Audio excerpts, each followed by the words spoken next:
धन रहे सेवा में हाजिर, कुछ में कैनी ना वो हो हो तन मन धन रहे सेवा में हाजिर, कुछ में कैनी ना वो हो। जे जमन कहलस कैनी ना माना, दिन भर चलत रहे भोज हो। भर गौआ के लगमा जमार गईले, असैया कैसे हार गईले, सैया कैसे हार गईले। भर गौआ के जमार गईले, असैया कैसे हार गईले।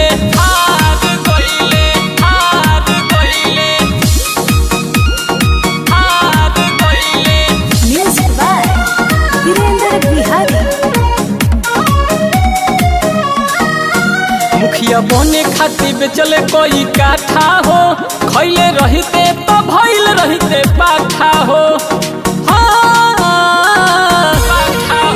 मुखिया बने खातिर बेचले कोई काठा हो, खैले रहते तो भइल रहते पाठा हो।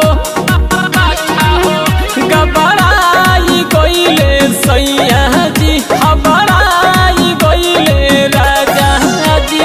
आई के जवार बोतल ढार गईले, तब सैया हार गईले, सैया कैसे हार गईले। टोला भके लोग जमार गईले, सैया कैसे हार गईले।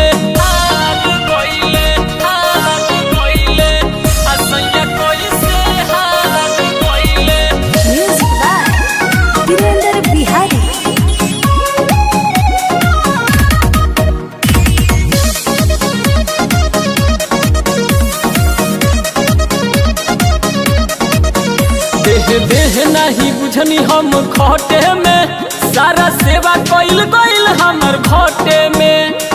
हाँ खोटे में देह नहीं बुझनी हम खोटे में, सारा सेवा कइल गइल हमर खोटे में। फायदा से रहे सब सटल हो, परम तबो हारते हटल हो। बबुआ बाबा भी विसार गईले, सैया कैसे हार गईले, सैया कैसे हार गईले। टोला भके लोग जमार गईले, सैया कैसे हार गईले। तन मन धन रहे सेवा में हाजिर, कुछ में कैनी ना वो हो। जे जमन कहलस कैनी ना माना, दिन भर चलत रहे भोज हो।